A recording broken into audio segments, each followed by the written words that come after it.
hariḥ.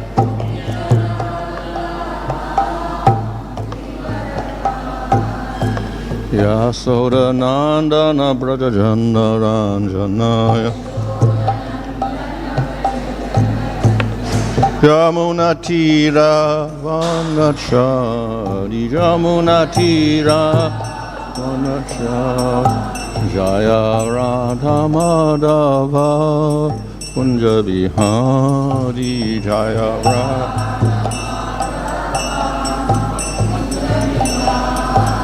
Hare Krishna, Krishna Krishna, Hare Hare, Hare Rama, Rama Rama, Hare Hare, Hare Krishna.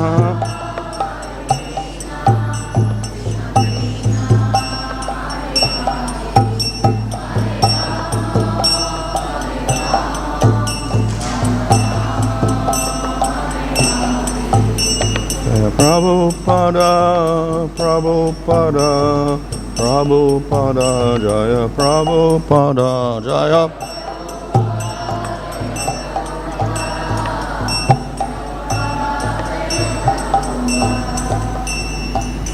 Maharaja Yudhishthira Bhaktivedanta Swami Prabhupada ki Jai. Go Premanandi. Recording stopped. Jai. Recording in progress. Om Namo Bhagavate Vasudevaya. Om Namo Bhagavate Vasudevaya. Nama Om Vishnupadaya Krishna Prasthaya Bhutale Shrimate Bhaktivedanta Swami Niti Namane Namaste Saraswati Deve Gauravani Pracharane Nirvashesha Shunyavadi Paschatya Deshatarane Shri Krishna Chaitanya Prabhu Nityananda Sri Advaita Gadadhar Shivasadi Gaur Bhakta-vrinda. Hare Krishna, Krishna Krishna, Hare Hare, Hare Rama, Rama Rama, Hare Hare. Reading from Srimad Bhagavatam, Canto 1, Chapter 10, verse 31. Evaṁvidhā gadantīnāṁ sa giraḥ pura-yoṣitām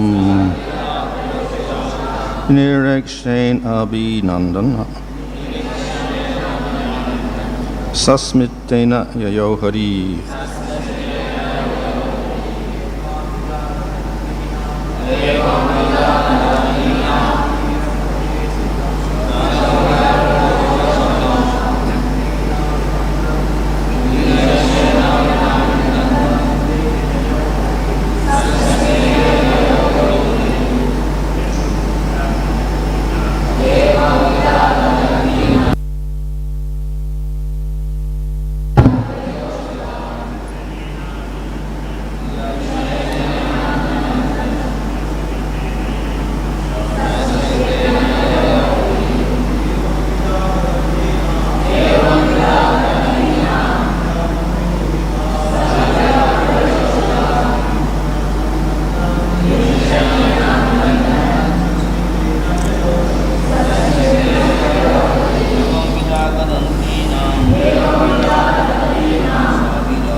evaṁvidhā. In this way, gadantīnāṁ, thus praying and talking about him, sa, he the Lord, giraḥ, of words, pura-yoṣitām, of the ladies of the capital, nirīkṣaṇenā, by his grace of glancing over them,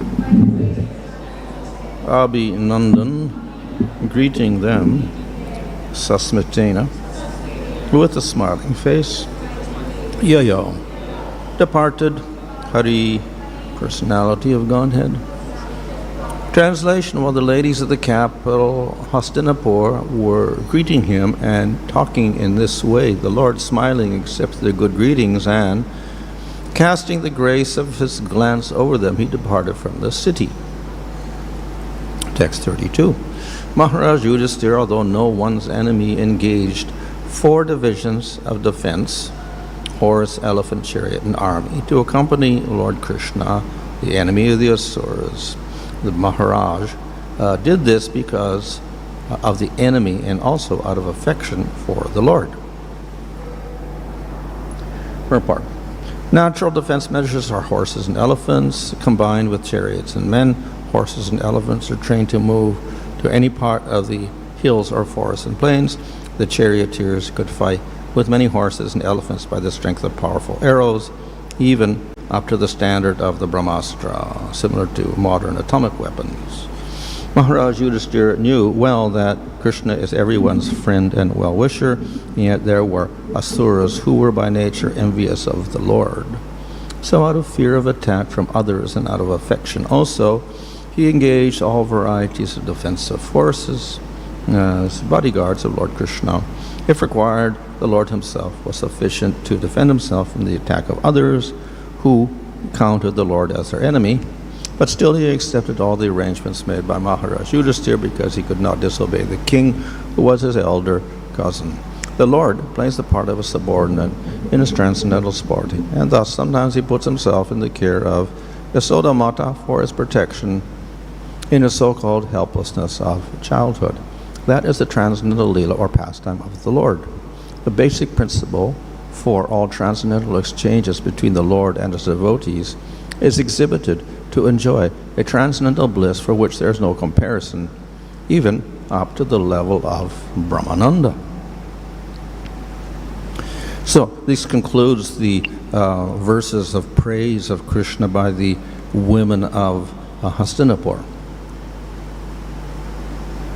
Hastinapur பெண்கள் கிருஷ்ணரை புகழ்வதின் முடிவாக இந்த பதமானது அமைகிறது. The occasion was Krishna's departure.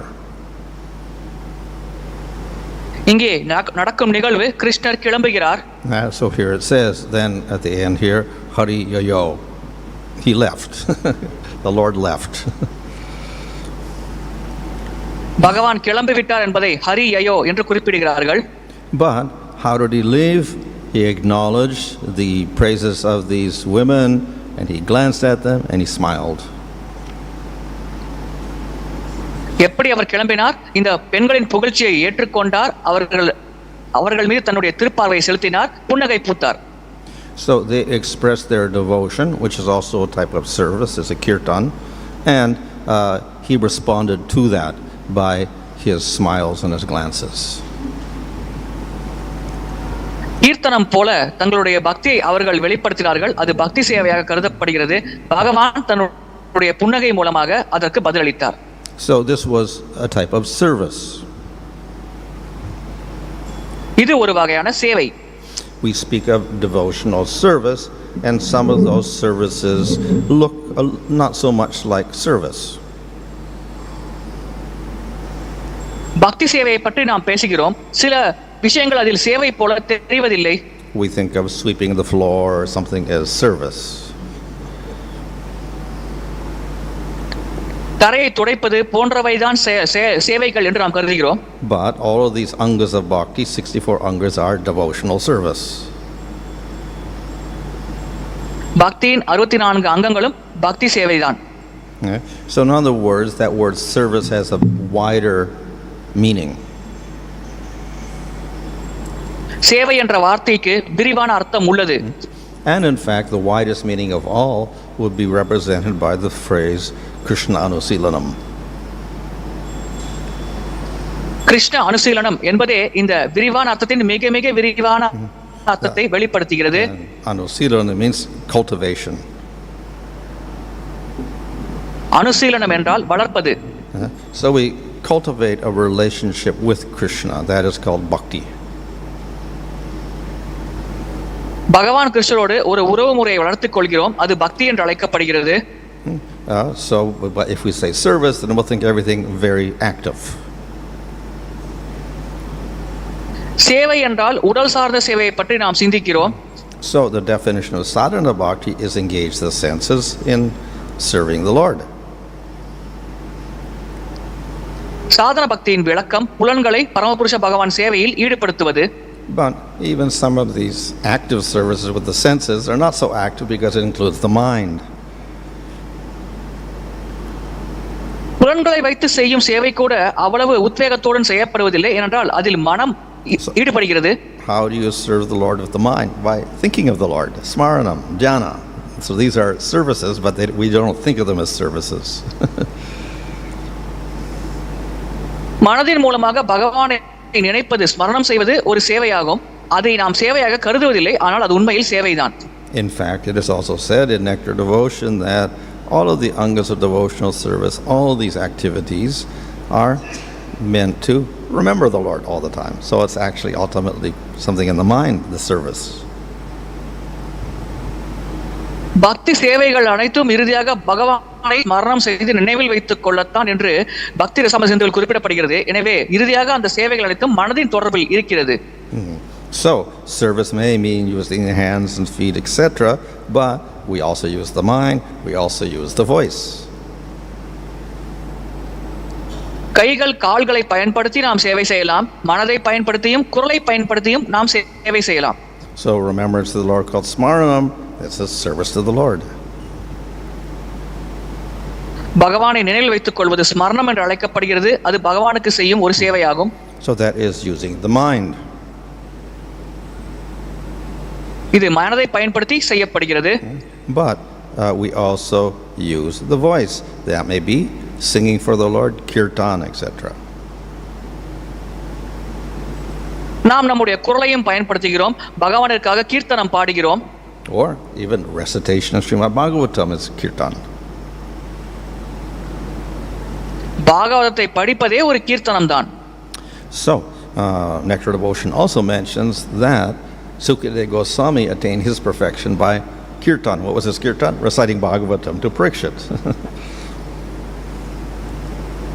பக்தி ரசாமத சிந்துவில் குறிப்பிடப்படுகிறது, சுகதேவ கோஸ்வாமி கீர்த்தனத்தின் மூலமாக பக்குவ நிலை அடைந்தார். அது எப்படிப்பட்ட கீர்த்தனம்? ஸ்ரீமத் பாகவதத்தை பரிச்சித் மகாராஜருக்கு எடுத்துரைப்பது. So to use all the different senses directed to the Lord with devotion, that is called bhakti. It is service. அனைத்து புலன்களையும் பகவான் தொடர்பில் சேவை செய்வது பக்தி சேவை என்று அழைக்கப்படுகிறது.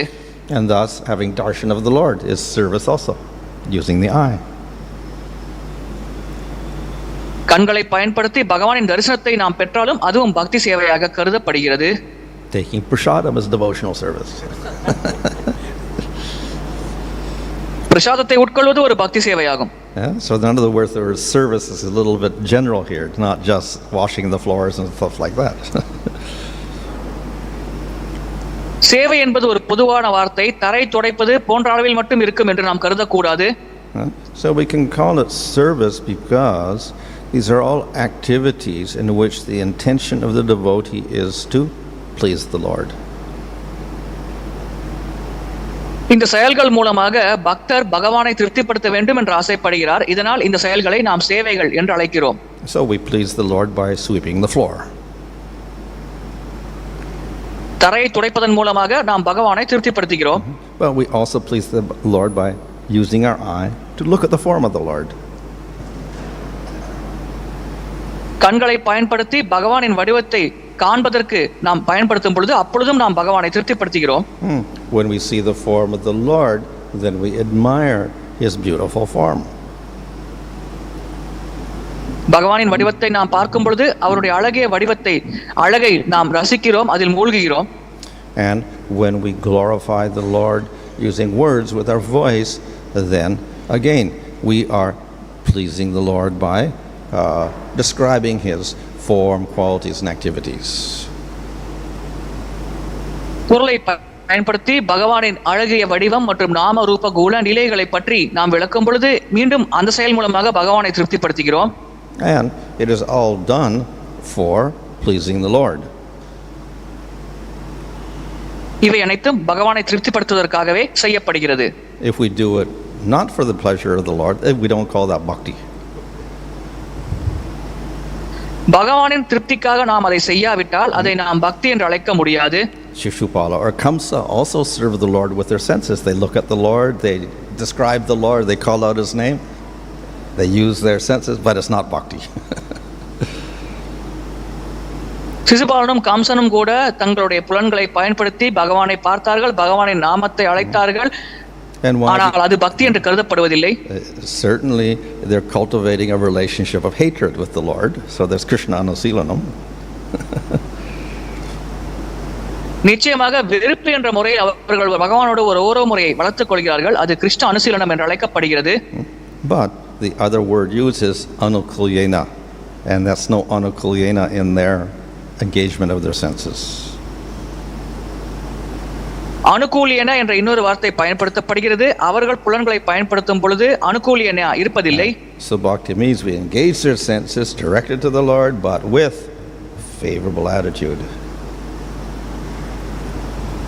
பக்தி என்றால் புலன்களை பகவானின் சேவையில் ஈடுபடுத்த வேண்டும், ஆனால் சாதகமான மனப்பான்மையோடு ஈடுபடுத்த வேண்டும். So that means favorable attitude means with desire to please the Lord.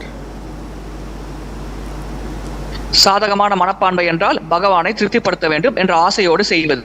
And if we do that without any other desires mixed in, it is called pure bhakti. வேறு எந்த ஆசைகளும் கலக்காமல் நாம் இதில் ஈடுபடும் பொழுது அது தூய பக்தி என்று அழைக்கப்படுகிறது. And that pure bhakti will lead to bhava and prema. அந்த தூய பக்தி நம்மை பாவா மற்றும் பிரேம நிலைகளுக்கு அழைத்து செல்லும்.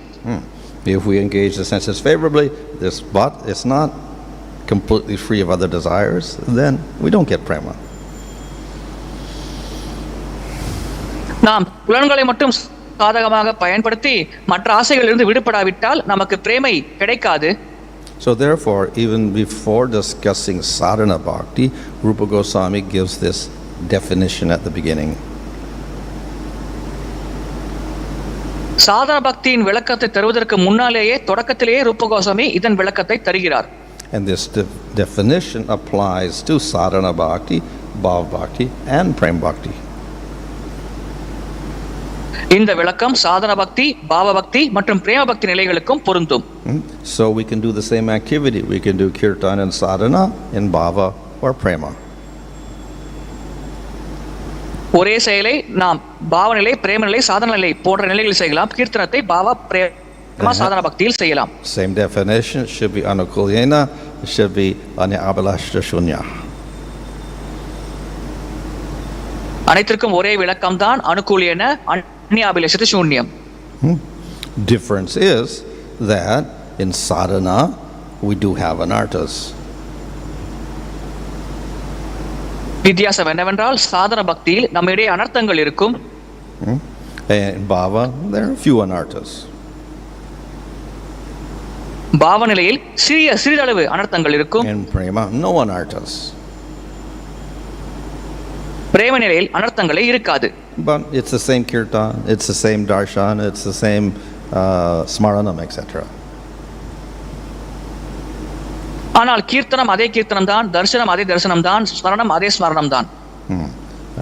So if we look in the Bhagavatam, we'll see that all of these different descriptions of devotees praising the Lord are on this very, very high level. They are pure bhakti, favorable to the Lord, no other desires. பாகவத்தில் பக்தர்கள் பகவானை புகழ்வது மிக மிக உயர்ந்த நிலையில் இருக்கிறது. அவர்களிடம் தூய பக்தி இருக்கிறது, சாதகமான மனப்பான்மை இருக்கிறது, வேறு ஆசைகள், பௌதிக ஆசைகள் எதுவுமே அவர்களிடம் இருப்பதில்லை. Here the women have praised Krishna. இங்கே இந்த பெண்கள் கிருஷ்ணரை புகழ்ந்திருக்கிறார்கள். They have described his greatness. பகவானின் மகத்துவத்தை அவர்கள் விளக்கி இருக்கிறார்கள். And they've also described his very sweet qualities. பகவானின் இனிமையான பண்புகளையும் பற்றி அவர்கள் விளக்கம் தந்திருக்கிறார்கள். So this is kirtan, and in this kirtan they don't also say, well, this is very nice, but I want to get this material benefit from you. They never mention anything like that.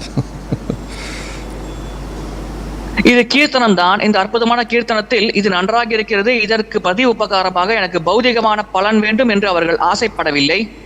Nor do they ask, please get rid of my miseries and give me liberation. என்னை துயரத்திலிருந்து விடுவித்து எனக்கு முக்தி அளியுங்கள் என்றும் அவர்கள் கேட்கவில்லை. So all of these different prayers we see by different devotees show this wonderful quality of purity. இந்த பலவிதமான பக்தர்கள் அற்புதமான பிரார்த்தனைகள் செய்வதன் மூலமாக தூய்மை என்ற பண்பை சிறப்பாக வெளிப்படுத்துகிறார்கள். Sometimes, of course, the devotees may ask for something. சில சமயம் பக்தர்கள் சிலவற்றை பற்றி வேண்டும் என்று கேட்கலாம். When Indra was pouring water over the town of Raja, then the people said, help us, Krishna, get rid of the rain. இந்திரதேவன் பிரஜபூமியில் கடும் மழை பொழிவை ஏற்படுத்திய பொழுது பிரஜவாசிகள் கிருஷ்ணா எங்களை காப்பாற்றுங்கள், மழையிலிருந்து காப்பாற்றுங்கள் என்று கேட்டார்கள். When there is a forest fire, then they said, oh, Krishna, there's a big forest fire, save us. காட்டுத்தீ ஏற்பட்ட பொழுது அந்த பிரஜவாசிகள் கிருஷ்ணா காட்டுத்தீயிலிருந்து எங்களை காப்பாற்றுங்கள் என்று வேண்டிக் கொண்டார்கள். So, do they have pure bhakti or not? They're saying some other's desire is there. இங்கே அவர்களிடம் வேறு ஆசைகள் இருக்கிறதே, அவர்கள் செய்யும் பக்தி தூய பக்தியா அல்லது தூய பக்தி அல்லவா? So, in this verse, Anya abhilashita shunya, it says no other desire except desire to please Krishna, but it also says abhilasata. So, in general, there should be no other desires. அன்யாபிலாஷத சூன்யம் என்ற பதத்தில் பகவானுக்கு சேவை செய்வதை தவிர வேறு ஆசைகள் இருக்கக்கூடாது என்று குறிப்பிடுகிறது. அபிலாஷிதா என்றால் வேறு எந்தவித ஆசையும் அதில் இருக்கக்கூடாது. So if the people of Vrindavan ask for help once in a while, then no problem. It's still pure bhakti. எப்பொழுதாவது ஒரு முறை பிருந்தாவன வாசிகள் உதவி கேட்டால் அதில் எந்த பிரச்சனையும் இல்லை, அவர்கள் செய்வது தூய பக்தியாகவே கருதப்படுகிறது. So it is not a constant desire to get something from Krishna. தொடர்ச்சியாக கிருஷ்ணரிடமிருந்து ஏதோ ஒன்றை பெற வேண்டும் என்ற ஆசை அவர்கள் கொண்டிருப்பதில்லை. Of course, we also see that the motive in asking Krishna for help is very, very different from people in the material world. Brindavan பிரஜவாசிகள் கிருஷ்ணரிடம் உதவி கேட்பதற்கான உள்நோக்கம் பௌதிகவாதிகள் கேட்கும் உதவியிலிருந்து மற்றும் மாறுபட்ட நோக்கத்தை கொண்டிருக்கிறது. In the material world, people ask for help, save my material body. பௌதிக உலகத்தில் மக்கள் என்னுடைய பௌதிக உடலை காப்பாற்றுங்கள் என்று உதவி கேட்பார்கள். These people have no identification with their bodies at all. இந்த பிரஜவாசிகளுக்கு உடல் சார்ந்த அடையாளமே கிடையாது. So then why are they so disturbed? அவர்கள் ஏன் அவ்வளவு தொந்தரவு அடைகிறார்கள்? They're disturbed because if they don't have that body, they cannot serve Krishna. அவர்கள் தொந்தரவு அடைவதற்கான காரணம் அந்த உடல் இல்லாவிட்டால் அவர்களால் கிருஷ்ணருக்கு சேவை செய்ய முடியாது. In other words, their service to Krishna will be interrupted. So therefore, praying to Krishna, don't interrupt our service to you. வேறு வார்த்தைகளில் கூற வேண்டுமென்றால் அவர்கள் கிருஷ்ணருக்கு செய்யும் சேவை தடைப்படும், எனவே அவர்கள் கிருஷ்ணரிடம் பிரார்த்தனை செய்கிறார்கள், எங்கள் சேவையில் தடை ஏற்படுமாறு செய்யாதீர்கள் என்று. And if our service to you is interrupted, then this will cause inconvenience to you. நாங்கள் உங்களுக்கு செய்யும் சேவை தடை செய்யப்பட்டால் அது உங்களுக்கு அசௌகரியமாக இருக்கும் என்று குறிப்பிடுகிறார்கள். So in other words, their prayer is to continue their service to Krishna. வேறு வார்த்தைகள் அவர்கள் செய்யும் பிரார்த்தனையானது தொடர்ந்து கிருஷ்ணருக்கு சேவை செய்ய வேண்டும் என்று அமைந்திருக்கிறது. Of course we can argue, well, Krishna doesn't need anybody because he is Smaranam. நாம் வாதிடலாம் கிருஷ்ணர் யாருடைய உதவியும் நாடி இருப்பதில்லை, அவர் ஆத்மராமர் ஆவார் என்று. And he doesn't need to eat, he doesn't need to do anything because he is independent of the whole material world and the whole spiritual world. கிருஷ்ணர் பௌதிக ஆன்மீக உலகங்களிலிருந்து முழுமையாக சுதந்திரமாக செயல்படுகிறார், எனவே அவர் உணவு உண்ண தேவையில்லை என்று நாம் வாதிடலாம். But the other quality of Krishna is he is dependent on his devotees. ஆனால் கிருஷ்ணரின் இன்னொரு பண்பு அவர் பக்தர்களை சார்ந்து இருக்கிறார். So without the devotee, without the service of the devotee, the Lord will feel unhappy. பக்தர் இல்லாமல், பக்தர் செய்யும் சேவை இல்லாமல் பகவான் மகிழ்ச்சியின்மை உணர்வார். So therefore no fault in the Lord if he desires that service. எனவே அந்த சேவை செய்யப்பட வேண்டும் என்று பகவான் ஆசைப்படுவதில் எந்த குறையும் இல்லை. And there's no fault in the devotee if he's praying to continue his service. பக்தரும் தொடர்ந்து சேவையில் ஈடுபட வேண்டும் என்று பிரார்த்தனை செய்வதில் எந்த குறையும் இல்லை. So in this way the purity of bhakti is always maintained. இவ்விதமாக பக்தியின் தூய்மை எப்பொழுதுமே பராமரிக்கப்படுகிறது. In sadhana bhakti we do not pray for material things, we don't pray for liberation in our execution of bhakti, but we're not pure, so we do have anarthas, we do have material desires. சாதன பக்தியில் நாம் முக்தி வேண்டும் என்றோ பௌதிக ஆசைகள் நிறைவேற வேண்டும் என்றோ நாம் வேண்டுவதில்லை, ஆனால் நாம் தூய்மையான நிலையில்லை, ஏனென்றால் நம்மிடம் பௌதிக ஆசைகளின் களங்கங்கள் கலந்து இருக்கிறது. So definitely those material desires will influence our performance of bhakti. கண்டிப்பாக அந்த பௌதிக ஆசைகள் நம்முடைய பக்தி சேவையில் ஒரு தாக்கத்தை கொண்டிருக்கும். So in that sense it's not pure. அந்த வகையில் அது தூய்மையானது அல்ல. However, as much as possible the devotee doing sadhana avoids asking for material benefits or liberation. இருப்பினும் முடிந்த அளவிற்கு சாதன பக்தி செய்யும் பக்தர் பௌதிக லாபம் வேண்டுமென்றோ முக்தி வேண்டுமென்றோ பிரார்த்தனை செய்வதை தவிர்க்கிறார். And that is called pure bhakti in sadhana. அது சாதன பக்தியில் செய்யப்படும் தூய பக்தி என்று அழைக்கப்படுகிறது. In pure bhakti and prema, same activities, same no requests for material things or liberation, but no anarthas at all. பிரேம நிலையில் செய்யப்படும் தூய பக்தியில் இதே செயல்கள் தான் செய்யப்படும், இதே பௌதிக ஆசைகள் இல்லாமல் இருக்கும், ஆனால் அங்கே அனர்த்தங்களும் இல்லாமல் இருக்கும். So the devotee reaches that level of prema by practicing this pure bhakti and sadhana. சாதன பக்தியில் தூய பக்தியை பயிற்சி செய்வதன் மூலமாக அந்த பக்தர் பிரேம நிலையை அடைவார். Of course, nature of bhakti is such that it is very merciful. பக்தியின் இயல்பே அது மிக மிக கருணை வாய்ந்தது. And even if you don't do pure bhakti, even if you accidentally do bhakti, it has nice effect. தூய பக்தி நாம் செய்யாவிட்டாலும் தற்செயலாக நாம் பக்தியில் ஈடுபட்டாலும் அது நல்ல விளைவை தான் நமக்கு தரும். So you can destroy your karmas, get rid of your suffering.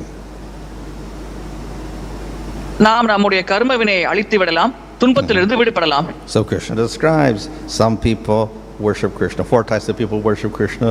Some approach Krishna desiring freedom from their suffering. 4 வகையான மக்கள் கிருஷ்ணரை வழிபடுகிறார்கள் என்று கிருஷ்ணர் விளக்குகிறார். அதில் ஒரு வகையினர் துன்பத்திலிருந்து விடுபட வழிபடுகிறார்கள். Others come desiring increase of material benefits. மற்றொரு வகையினர் பௌதிக லாபத்தை அதிகரிக்க வேண்டும் என்ற நோக்கத்தோடு கிருஷ்ணரை அணுகுகிறார்கள். And Krishna responds to them. He will get rid of their suffering. He will give them material things. அவர்களுக்கும் கிருஷ்ணர் பதிலளிக்கிறார், துன்பத்திலிருந்து விடுவிக்கிறார், பௌதிக லாபத்தை வழங்குகிறார். But through that process of mixed bhakti, they gradually become purified. அந்த கலப்பட பக்தி வழிமுறை மூலமாக அவர்கள் படிப்படியாக தூய்மை அடைகிறார்கள். And they can get liberation. அவர்கள் முக்தி அடையலாம். But actually, because they're doing bhakti, they can go beyond liberation. ஆனால் பக்தி செய்யும் காரணத்தினால் அவர்கள் முக்தியை தாண்டிய நிலையை அடையலாம். So the devotee with mixed bhakti is superior to a devotee practicing karma yoga or jnana yoga or ashtanga yoga. எனவே கர்மயோகம், ஞான யோகம், அஷ்டாங்க யோகம் பயிற்சி செய்பவரை காட்டிலும் கலப்பட பக்தி செய்பவர் உயர்ந்த நிலையில் இருக்கிறார். So that devotee practicing mixed bhakti surpasses Satyaloka, surpasses Brahman. அந்த கலப்பட பக்தி பயிற்சி செய்யும் நபரானவர் சத்தியலோகத்தை கடக்கிறார், பிரம்மன் என்ற நிலையை கடக்கிறார். But he cannot get the same result as someone practicing pure bhakti. ஆனால் தூய பக்தி பயிற்சி செய்யும் நபர் அடையும் அதே விளைவை இவர் பெற முடியாது. So what happens? Yes, he can go to the spiritual world, he can get salokya. எனவே என்ன நடக்கும்? அவர் ஆன்மீக உலகத்தை அடையலாம், சாலோக்கிய முக்தி அடையலாம். He can get sarupya. சொரூபிய முக்தியும் அடையலாம். He can even get shashti powers. சாஷ்டி என்ற முக்தியை அடைந்து சக்திகள் பெறலாம். But that person does not get that prema that the devotee practicing pure bhakti gets. ஆனால் தூய பக்தி பயிற்சி செய்யும் பக்தருக்கு கிடைக்கும் பிரேமையை அந்த பக்தர் பெற முடியாது. And thus the beginning of nectar devotion, Rupa Goswami emphasized that this is what bhakti is. It's pure bhakti. This will lead to prema and bhakti rasamrita sindhu. இதுதான் தூய பக்தி, இது பிரேமைக்கு நம்மை அழைத்து செல்லும் என்று பக்தி ரசாமத சிந்துவின் தொடக்கத்திலே ரூப கோஸ்வாமி விளக்குகிறார், வலியுறுத்துகிறார். So a person practicing bhakti has to understand this. பக்தி பயிற்சி செய்யும் நபர் இதை புரிந்து கொள்ள வேண்டும். And this person becomes a madhyamadikari. இப்படி புரிந்து கொண்ட நபர் மத்தியம் அதிகாரி என்ற நிலையை அடைகிறார். He's qualified to advance to prema. அவர் பிரேமை என்ற நிலைக்கு முன்னேற தகுதி வாய்ந்த நபராகிறார். He's qualified to teach others. பிறருக்கு போதனை செய்யும் தகுதியை அவர் பெறுகிறார். But someone who doesn't have that understanding, then he's not qualified. இந்த புரிதல் இல்லாதவர்கள் அந்த தகுதியை கொண்டிருப்பதில்லை. So Chaitanya Mahaprabhu is teaching this method of pure bhakti to attain prema. பிரேமை அடைவதற்கு இந்த தூய பக்தி வழிமுறையை Chaitanya Mahaprabhu போதிக்கிறார். So as with bhakti, so with chanting the name. பக்தியை போலவே நாம ஜபம் செய்வதிலும் நாம் இதை கடைபிடிக்க வேண்டும். We have pure bhakti, uttama bhakti, we have sudanam. எப்படி தூய பக்தி உத்தம பக்தி இருக்கிறதோ அதே போல சுத்த நாமமும் உள்ளது. Sudanam gives prema. சுத்த நாமம் பிரேமையை வழங்குகிறது. What's the mixture? It's called namabhas. கலப்படமான முறையில் நாமத்தை ஜபிப்பது நாமபாஸ் என்று அழைக்கப்படுகிறது. Namabhas, you can get liberation. நாமபாஸ் மூலமாக முக்தி அடையலாம். You can get salokya and sarupya. சலோக்கியா, சொரூபியா போன்ற முக்தி அடையலாம். But you don't get the prema. ஆனால் பிரேமை நமக்கு கிடைக்காது. So therefore we have to have sudanam. எனவே நாம் சுத்த நாமத்தை பயிற்சி செய்ய வேண்டும். And the devotees also have to preach about sudanam, not namabhas. பக்தர்களும் சுத்த நாமத்தை பற்றி பிரச்சாரம் செய்ய வேண்டும், நாமபாஸ் பற்றி பிரச்சாரம் செய்யக்கூடாது. And of course Lord Chaitanya ultimately is propagating bhakti, but of bhakti he's actually propagating nam sankirtan.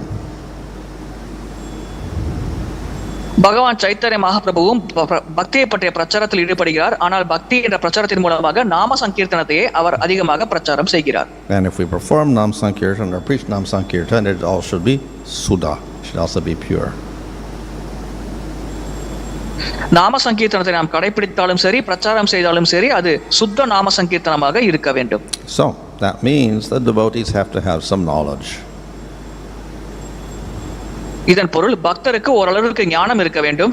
That knowledge, where do we get it? In the books, in the Bhagavatam. அந்த ஞானம் நமக்கு எங்கிருந்து கிடைக்கிறது? புத்தகங்களிலிருந்து, பாகவத்திலிருந்து கிடைக்கிறது. So in that sense, yes, we chant holy name, but we also need Bhagavatam. அந்த வகையில் நாம் புனித நாமத்தை உச்சரித்தாலும் நமக்கு பாகவதமும் தேவைப்படுகிறது. So that should be our purpose in hearing and studying Bhagavatam. இதுதான் நாம் பாகவதம் கேட்பது மற்றும் படிப்பதன் நோக்கமாக இருக்க வேண்டும். We should understand what is pure bhakti. தூய பக்தி என்றால் என்ன என்பதை நாம் புரிந்து கொள்ள வேண்டும். And we can take inspiration from the description of the various devotees. பலவிதமான பக்தர்களை பற்றிய விளக்கங்களை படிப்பதன் மூலமாக நாம் அந்த உற்சாகத்தை பெறலாம். Okay. Hare Krishna.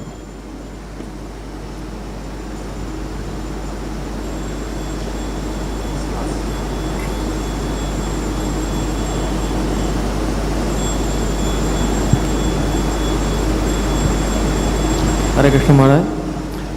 During Rupa Goswami time in Vrindavan, there was no much population and there is no material attraction or material allurements as of today.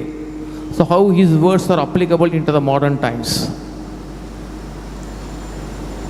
ரூப கோஸ்வாமி இந்த உலகத்தில் இருந்த காலகட்டத்தில் இப்பொழுது இருக்கும் அளவிற்கு அதிகமான பௌதிக கவர்ச்சிகள் விருந்தாவனத்தில் இல்லை. எனவே அவர் அந்த காலகட்டத்தில் கூறிய வார்த்தைகள் தற்காலத்திற்கு எப்படி பொருந்தும் என்று நாம் புரிந்து கொள்வது. You're saying because of difference in population?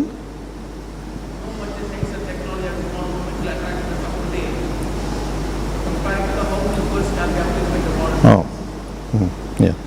So, whether it is 500 years ago or present day, the principles of bhakti don't change.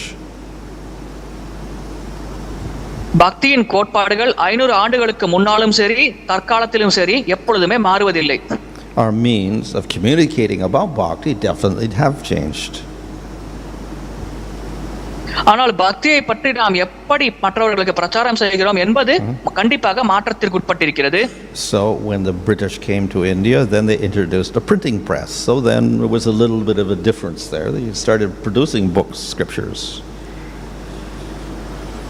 ஆங்கிலேயர்கள் இந்தியாவிற்கு வந்த பொழுது அச்சடிக்கும் வழிமுறையை நமக்கு வெளியிட்டார்கள். அதன் மூலமாக நாம் இந்த புத்தகங்களை அச்சடித்து வெளியிடும் வழிமுறையை கடைபிடித்தோம்.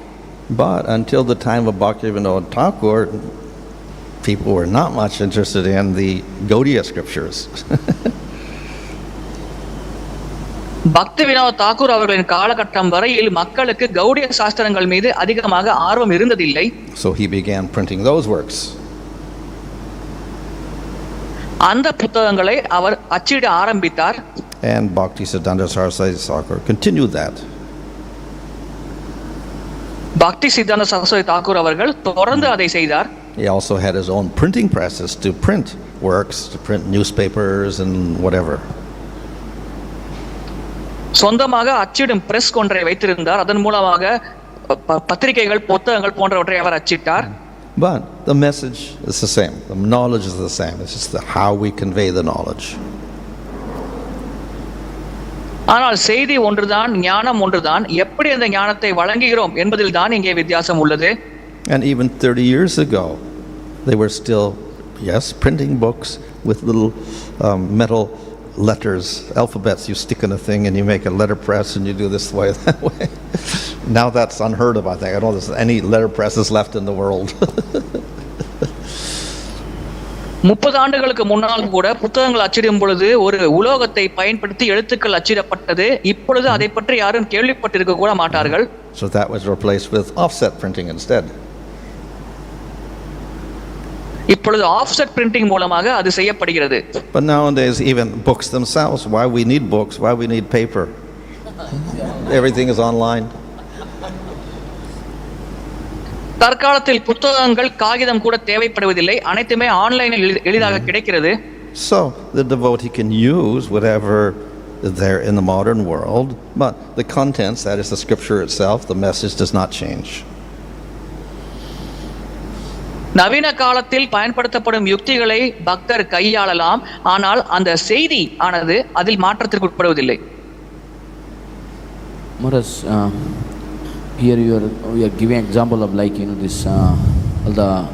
these ladies of the Hastināpura, they are glorifying the Lord by doing this Smaranam.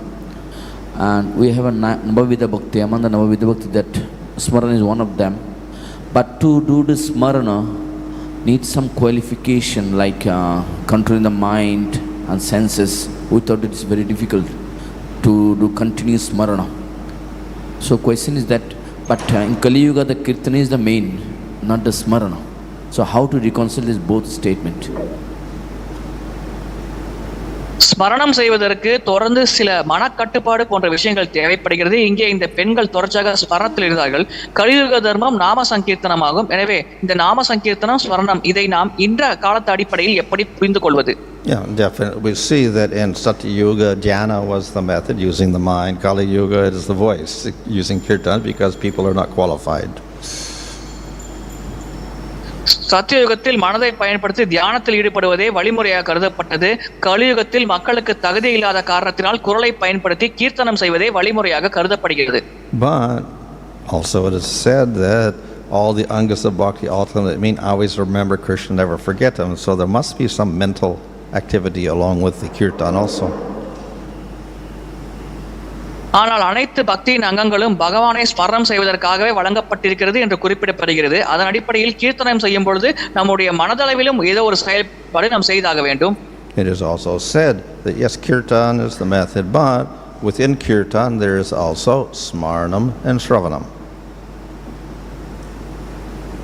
கீர்த்தனம் பிரதானமான வழிமுறைதான். ஆனால் அந்த கீர்த்தனம் செய்யும் பொழுதே ஸ்மரணம் மற்றும் ஸ்ரவணமும் செய்யப்படுகிறது. In Brihad Bhagavatamrita there's a nice explanation, and the explanation is that the two, Smaranam and Kirtan, are complementary. ஸ்மரணம் மற்றும் கீர்த்தனம் ஒன்றோடு ஒன்று சேர்ந்து செயல்படுகிறது என்று பிரகத் பாகவதாமிரதத்தில் விளக்கம் தரப்படுகிறது. They reinforce each other. ஒன்று மற்றொன்றை வலியுறுத்தும் வகையில் அமைகிறது.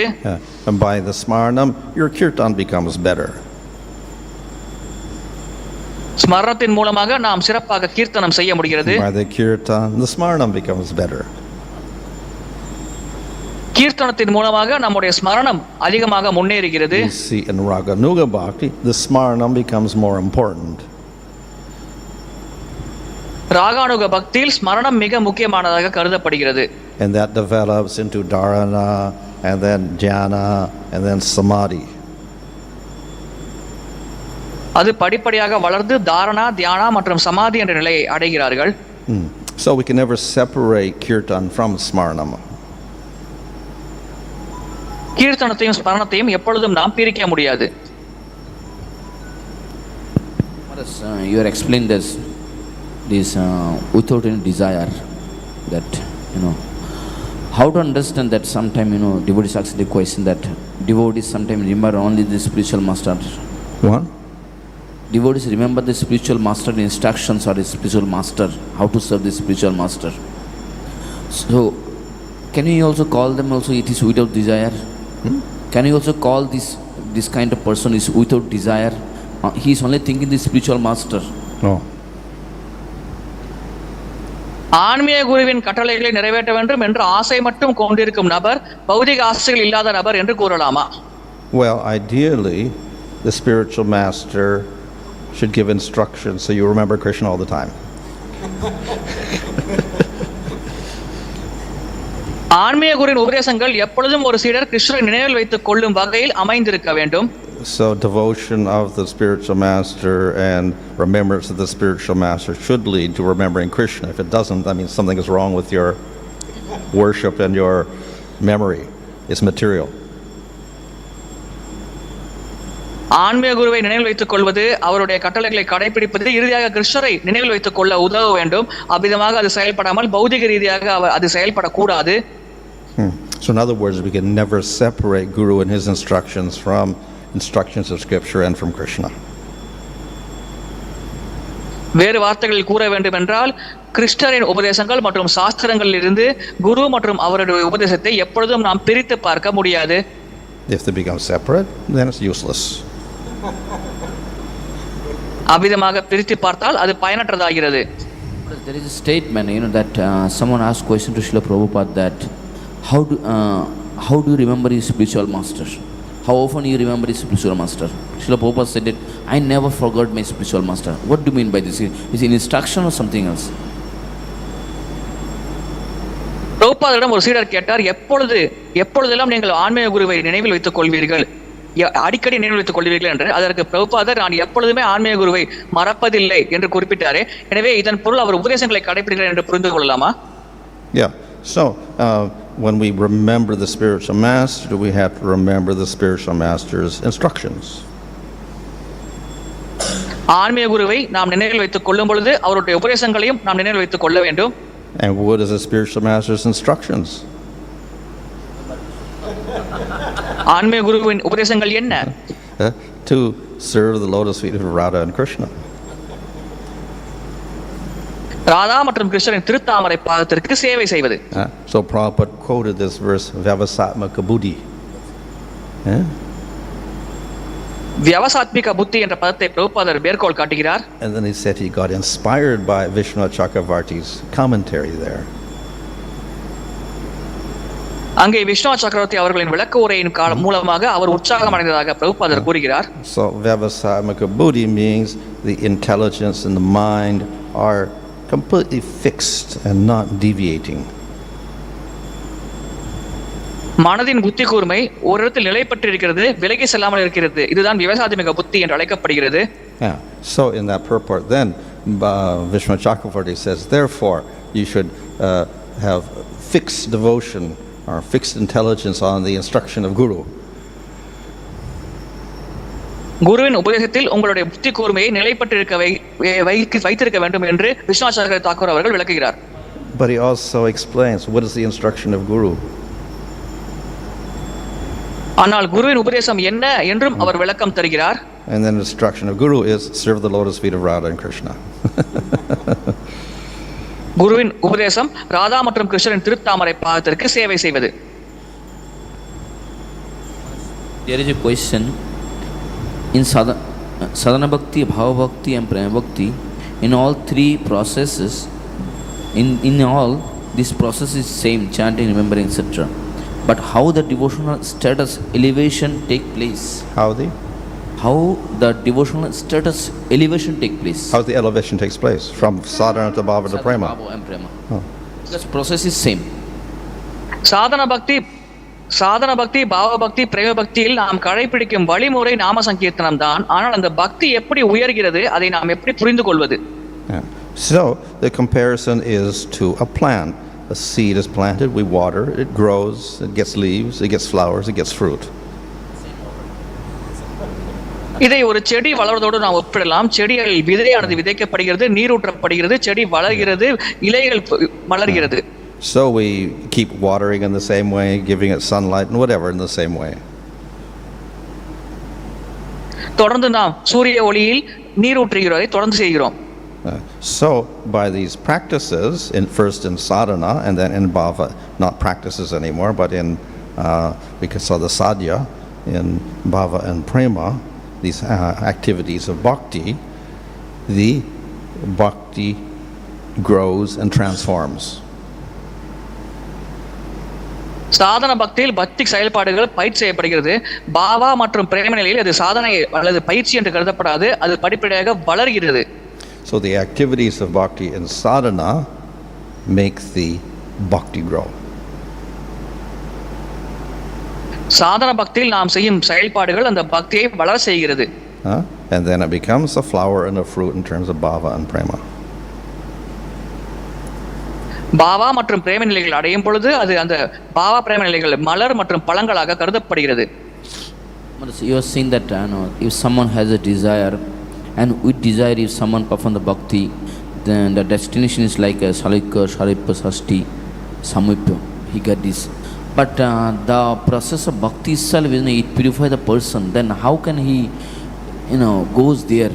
Because and also this, we also know that the bhakti continue unless until he is the back to Godhead, or until he attain the prema. It continue. How can he go there? Okay. How can he how can he achieve this salikka, sasti, samipya? Because it purifies. கலப்பட பக்தி செய்யும் நபர் சாலோக்கிய, சாரூபிய, சாஷ்டி போன்ற முக்தி அடைகிறார் என்று குறிப்பிடப்படுகிறது. பக்தி வழிமுறையே ஒரு நபரை தூய்மைப்படுத்தக்கூடியது. அதே போல் பக்தி வழிமுறை ஒரு நபரை தொடர்ந்து பயிர் செய்து பிரேமை வரை அழைத்து செல்லக்கூடியது. விதமாக இருக்கையில் எப்படி ஒரு நபருக்கு இது போன்ற முக்திகள் பக்தியில் கிடைக்கிறது? So bhakti in any case purifies. எப்படிப்பட்ட வகையிலும் பக்தியானது தூய்மைப்படுத்துகிறது. So we can ask the question, why didn't Ajamil get prema? அப்படி இருக்கையில் அஜமலனுக்கு ஏன் பிரேமை கிடைக்கவில்லை என்ற கேள்வியை நாம் கேட்கலாம். So he just chanted accidentally, he got one result. If you chant with mixed bhakti, you get another result. If you chant with pure bhakti, you get another result. அவர் தற்செயலாக நாமஜபம் செய்தார், அவருக்கு ஒரு விளைவு கிடைத்தது. கலப்பட பக்தியில் நாமஜபம் செய்தால் நமக்கு வேறு விதமான விளைவு கிடைக்கும். தூய பக்தியில் நாமஜபம் செய்தால் நமக்கு வேறு விதமான விளைவு கிடைக்கும். In any case, bhakti is merciful and gives you great results. எப்படி இருப்பினும் பக்தி கருணை வாய்ந்தது, சிறப்பான விளைவுகளை நமக்கு தரும். So because the bhakti was mixed, that also indicates the bhakti is not so strong. பக்தி கலப்பட பக்தியாக இருக்கும் காரணத்தினால் அந்த பக்தி பலமானதாக இல்லை என்பதையும் அது குறிக்கிறது. So the result is not so strong. எனவே அதில் கிடைக்கும் விளைவும் பலமானதாக இருப்பதில்லை. So we see that in these salokya sarsti, all that, if they don't go beyond that and get prema, not much service. சாலோக்கியா சாஸ்தி போன்ற முக்திகளில் அந்த நிலையை கடந்து அவர்கள் பிரேம நிலை அடையாவிட்டால் அதிகமான சேவையில் அவர்கள் ஈடுபட முடியாது. So that is a reflection of their sadhana in which they accept the Lord, but desire to serve the Lord is not so much because they have these other desires. அது அவர்கள் சாதாரண பக்தியின் பிரதிபிம்பமாகும். அது அங்கே அவர்கள் பகவானை ஏற்கிறார்கள், ஆனால் பகவானுக்கு சேவை செய்ய வேண்டும் என்ற ஆசை அவர்களுக்கு குறைவாக இருக்கிறது. ஏனென்றால் அவர்களிடத்தில் வேறு விதமான ஆசைகள் உள்ளது. So a person in prema feels they will die if they cannot serve the Lord. பிரேம நிலையில் இருக்கும் பக்தர் பகவானுக்கு தான் சேவை செய்யவிட்டால் தான் மரணிக்க கூடும் என்றவாறு உணர்வார். One who's got salokya says, very nice, in Vaikuntha, very nice, very nice. So whether they serve the Lord or not some disturbing to them. மனுக்களை பொறுத்தவரையில் அவர்களுக்கு வைகுண்டத்தில் ஒரு இடம் கிடைத்தது, அது அற்புதமாக இருக்கிறது. அவர்களுக்கு பகவான் சேவை கிடைத்தாலும் சரி கிடைக்காவிட்டாலும் சரி அந்த நிலையில் அவர்கள் மிகுந்த ஆனந்தம் அடைகிறார்கள், திருப்தி அடைகிறார்கள்.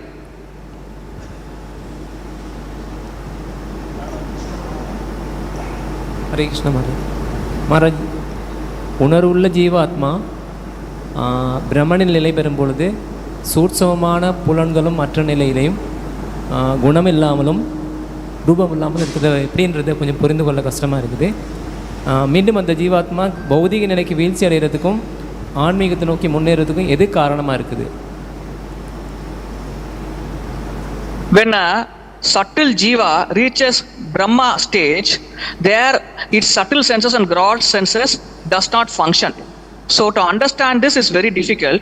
In that case, how can a jivatma after reaching that Brahman stage is able to come down to this world and fall down, or is able to go up to the spiritual world? How is it possible? How can we understand this? So I think Vishwanath and Jiva both describe that if you actually merge into Brahman with no subtle body and no gross body, you stay there. You don't fall. சூட்சம மற்றும் ஸ்தூல சரீரங்கள் இல்லாமல் நாம் பிரம்மனில் ஐக்கியமானால் நாம் கீழே வீழ்ச்சி அடைவதில்லை என்று விஸ்வநாத் சக்கரவர்த்தி தாக்கூர் மற்றும் ஜீவ கோஸ்வாமி விளக்கம் தந்திருக்கிறார்கள். But if you have the state of Jivan Mukta, whether you are in one sense liberated and realize Brahman, but you still have a material body, you can fall from that state. ஆனால் ஜீவன் முக்தன் என்ற நிலை அடைந்து நாம் பிரம்மனை அடைந்திருந்தாலும் அங்கே பௌதிக சரீரம் நாம் கொண்டிருந்தால் நாம் வீழ்ச்சி அடைவதற்கான வாய்ப்புகள் உள்ளது. Thank you, Maharaj. With regard to the stressing the importance of Shuddhanam in a sadhaka's day-to-day life, the question, Maharaj, in case of Rajavasis, they desired they desire their bodies to be protected in order to render service to Krishna. But in one sense, Maharaj, isn't it sadhaka understands that at a pure stage, they can even continue whether in this body or they can continue their service in a spiritual body. So how do we appreciate that, Maharaj? விரஜவாசிகள் பகவானின் சேவையில் ஈடுபடுவதற்காக தங்களுடைய பௌதிக சரீரங்கள் பாதுகாக்கப்பட வேண்டும் என்று ஆசைப்பட்டார்கள் என்று குறிப்பிடப்படுகிறது. ஆனால் ஒரு சாதக பக்தர் பௌதிக சரீரம் கொண்டிருந்தாலும் சரி ஆன்மீக சரீரம் கொண்டிருந்தாலும் சரி தொடர்ந்து பகவான் சேவையில் ஈடுபட முடியுமே. எனவே இதன் அடிப்படையில் நாம் இந்த விரஜவாசிகளின் பிரார்த்தனையை எப்படி புரிந்து கொள்ள முடியும்? So whether we have a material body or a spiritual body, if we have prema, in one sense, same. ஆன்மீக சரீரம் நாம் கொண்டிருந்தாலும் சரி, பௌதிக சரீரம் கொண்டிருந்தாலும் சரி, நாம் பிரேம நிலையை அடைந்தோம் என்றால் அது ஒரு விதத்தில் ஒரே போன்ற செயலாகத்தான் கருதப்படுகிறது. But a material body is also a limitation. பௌதிக சரீரத்திற்கு சில எல்லைகள் உள்ளது. It will get sick and it will die. நமக்கு நோய் ஏற்படலாம், மரணம் ஏற்படலாம்.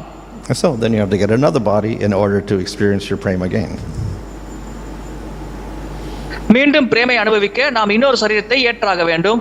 And then you have to go through a process of growing up the body until you become an adult and then whatever like that. அதன் பிறகு நாம் அந்த சரீரத்தை வளர்க்க வேண்டும். பெரியவர் என்ற நிலையை அடையும் வரை அந்த சரீரத்தை நாம் வளர்க்க வேண்டும். Additionally, as long as one has a material body, even with prema, there is a restriction on the prema simply because of the material body.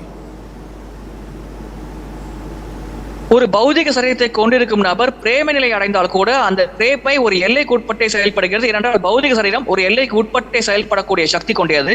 So we have states of prema, and then we have sneha and pranaya and man and raga and anuraga and mahabhava. These higher states cannot be experienced in a material body. பிரேமையில் பல நிலைகள், உயர்ந்த நிலைகள் உள்ளது. ஸ்னேகா, மான், அனுராகா போன்ற நிலைகள் உள்ளது. இந்த நிலைகளை பௌதிக சரீரத்தின் மூலமாக ஒருவர் அனுபவிக்க முடியாது. Hare Krishna Maharaj, the 16,000 queens, the 16,000 queens in Dwaraka, they become purified by Rukmini's fame.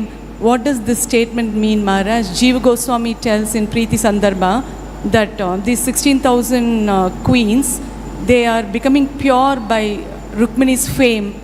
They are purified by the fame of Rukmini. What does this statement mean, Purified Maharaj? Fame of Rukmini. They are purified, the 16,000 gopi queens.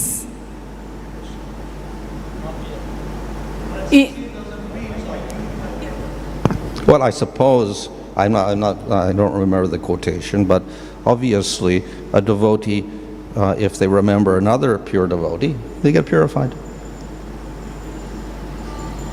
ருக்மிணியின் புகழ் மூலமாக 16,108 கோபியர்களும் தூய்மை அடைகிறார்கள் என்று குறிப்பிடப்படுகிறது. இதனால் என்ன அர்த்தம் என்பது கேள்வி. இதற்கான அர்த்தம், ஒரு பக்தர் இன்னொரு தூய பக்தரை நினைவு வைத்துக் கொண்டால் அவர் கண்டிப்பாக தூய்மை அடைகிறார் என்பது மகாராஜரின் பதில். If the devotees pray to Radharani, then they become a manjari or a saki. ஒரு பக்தர் ராதாராணியை பிரார்த்தனை செய்தால் அவர் மஞ்சரி அல்லது சக்கிய நிலையை அடைகிறார். Online. Hare Krishna Maharaj, Nandot Pranams. There are around 160 devotees who have joined through various online platforms, and there are a few questions. The first question is from His Grace Kalanidhi Prabhuji. Do perfected devotees become a part of the Swarupa Shakti of the Lord? பக்குவ நிலை அடைந்த பக்தர்கள் பகவானின் சுரூப சக்தியின் ஒரு பகுதியாக மாறுகிறார்களா? Jiva Shakti never becomes Chit Shakti. It's different. ஜீவ சக்தி எப்பொழுதுமே சித் சக்தி நிலையை அடைய முடியாது. அது மாறுபட்ட சக்தியாகும்.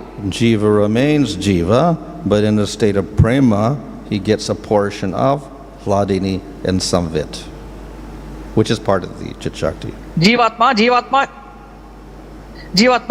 என்ற நிலையில் இருக்கிறது. ஆனால் பிரேம நிலையில் அது ஹ்லாதினி மற்றும் சம்வித் சக்திகளை பெறுகிறது. அது சித் சக்தியின் பகுதிகளாகும். Thank you, Maharaj. Next question is from Her Grace Suddha Vaishnavi Mataji. Unless we chant pure name without offenses and namabhas, how can we consider that we are pure devotees? தூய்மையான நாமத்தை அபராதம் இல்லாமல் நாமபாசை இல்லாமல் நாம் ஜபிக்கும் வரை நம்ம எப்படி நாம் தூய பக்தர்கள் என்று கருதி கொள்ள முடியும்? So what does that mean? Yes.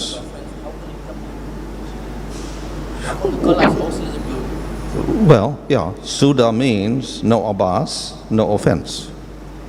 How? You must ask how you do it? Suddha என்றால், Maharaj, the question is, how can we consider that we are pure devotees? Because we are not chanting purely without any offenses and we chant in namabhas. In such stage, how can we consider ourselves as pure devotees? You can't. Then you're namabhas, not in Smaranam. I don't know. If you're doing namabhas, it's not Smaranam. In other words, if you chant நீங்கள் Hare நாமபாசை Krishna செய்தால் and you're சுத்த saying, நாமம் இல்லை. please give me a new car, Hare Krishna, please give me a new house, Hare Krishna, please give me 5 sons, then it's not pure bhakti, it's namabhas. அல்லது நீங்கள் ஹரே கிருஷ்ணா எனக்கு பெரிய car தாருங்கள், எனக்கு ஒரு பங்களா தாருங்கள், 5 குழந்தைகள் தாருங்கள் என்று பிரார்த்தனை செய்தால் அது நாமபாசாகும், தூய பக்தி அல்ல. Thank you, Maharaj. The next question is from Her Grace Radharani Mataji. A sadhaka while following sadhana bhakti asks for material benedictions from Krishna, which will be supportive for devotional service. Is this considered as pure bhakti? ஒரு சாதனை பக்தர் சாதகம் செய்யும் பொழுது பௌதிக லாபம் வேண்டும், அதன் மூலமாக நல்ல பக்தி சேவை செய்ய முடியும் என்று கிருஷ்ணரிடம் பிரார்த்தனை செய்வது தூய பக்தியாக கருதப்படுகிறதா? Well, if we ask for material things for the service of Krishna, that is fine. கிருஷ்ணரின் சேவைக்காக பௌதிகமான விஷயங்களை நாம் கேட்டோம் என்றால் அது ஏற்கத்தக்கது. And of course, this we say is yukta vairagya. இது யுத்த வைராக்கியம் என்று அழைக்கப்படுகிறது. However, we also have to be careful that though we may call it yukta vairagya, that we don't start using those things for ourselves. ஆனால் நாம் கவனமாக செயல்பட வேண்டும். அதை யுத்த வைராக்கியம் என்று அழைத்தாலும் அந்த விஷயங்களை நம்முடைய சொந்த புலனுகர்ச்சிக்காக நாம் பயன்படுத்தக் கூடாது என்பதில் நாம் கவனமாக செயல்பட வேண்டும். So that becomes a weed in devotional service. அவ்விதமாக பயன்படுத்தினால் அது பக்தி சேவையில் ஒரு களையாக மாறுகிறது. And the bhakti becomes mixed. அந்த பக்தி கலப்பட பக்தி ஆகிறது. Thank you, Maharaj. Next question is from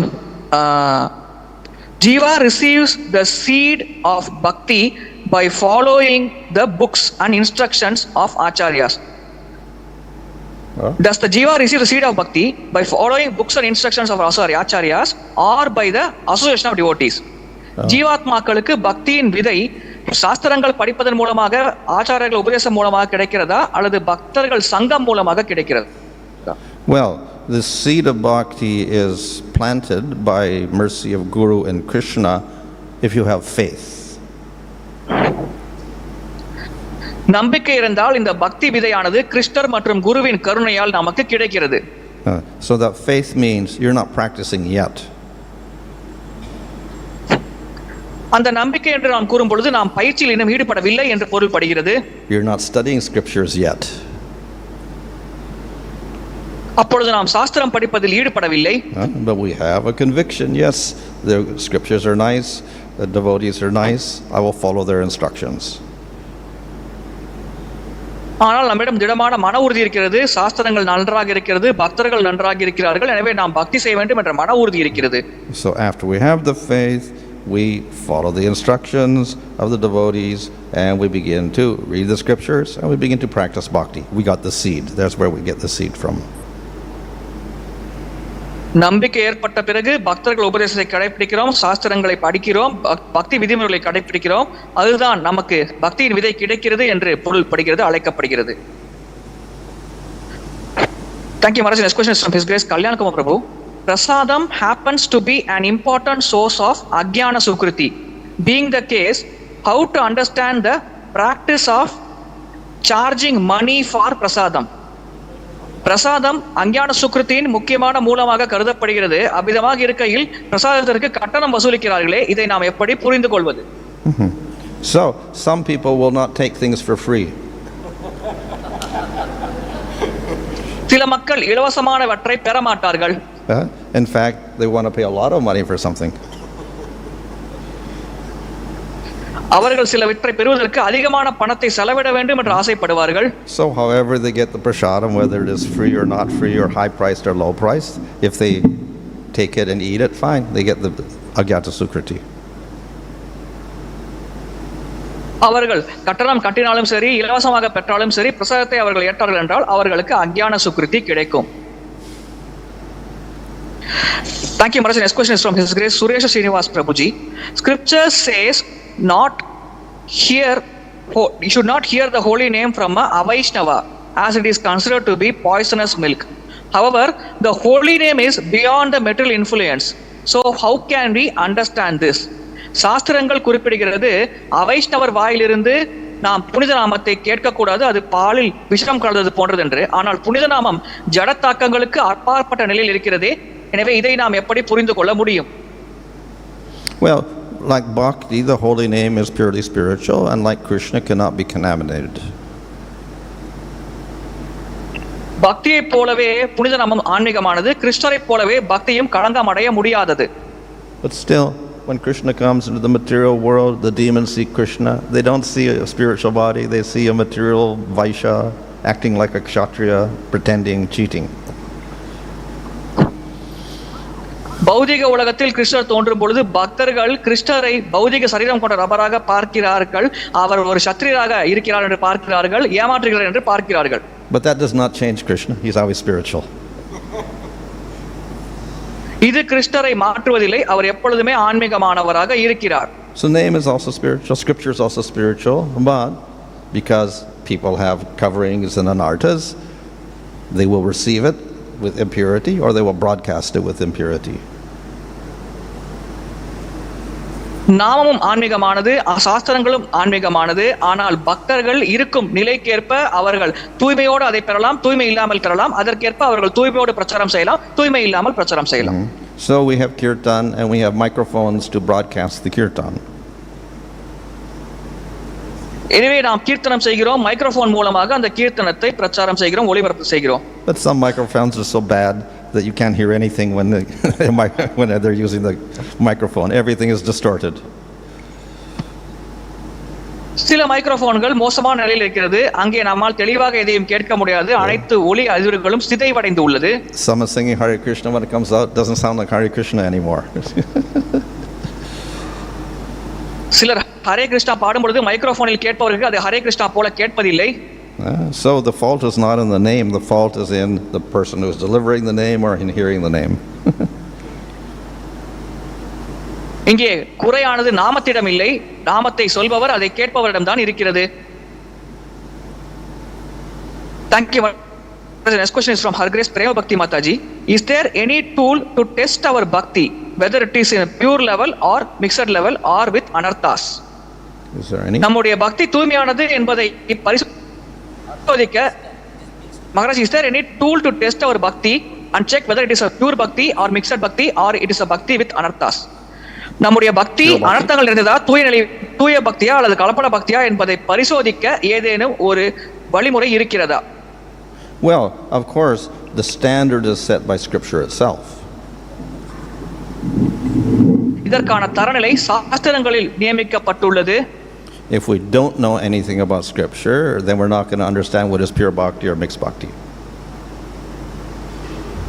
சாஸ்திர ஞானம் நமக்கு இல்லாவிட்டால் தூய பக்தி, கலப்பட பக்தி போன்றவற்றை நம்மால் சரியாக புரிந்து கொள்ள முடியாது. If we get clear definitions in Scripture, that is a good help. We can use our intelligence to practice pure bhakti. சாஸ்திரத்திலிருந்து தெளிவான விளக்கங்களை நாம் பெற்றால் அது நமக்கு மிகவும் உதவியாக இருக்கும். நாம் அதை ஒரு கருவியாக பயன்படுத்தி தூய பக்தியை பயிற்சி செய்யலாம். In spite of that, if we cannot figure out whether we have a lot of desires or no desires, we should ask somebody else. இருப்பினும் நமக்கு ஆசை இருக்கிறதா இல்லையா என்பதை நாம் பரிசோதித்து பார்க்க முடியாவிட்டால் நாம் வேறொரு நபரின் உதவியை நாட வேண்டும். So devotees who are moderately advanced can understand what is pure bhakti as opposed to what is mixed bhakti. ஓரளவிற்கு பக்தியில் முன்னேறினவர்களால் எது தூய பக்தி, எது கலப்பட பக்தி என்பதை தெளிவாக புரிந்து கொள்ள முடியும். ग्रंथराज श्रीमद् भागवतम की. Thank you so much, Maharaja. Srila Prabhupada की.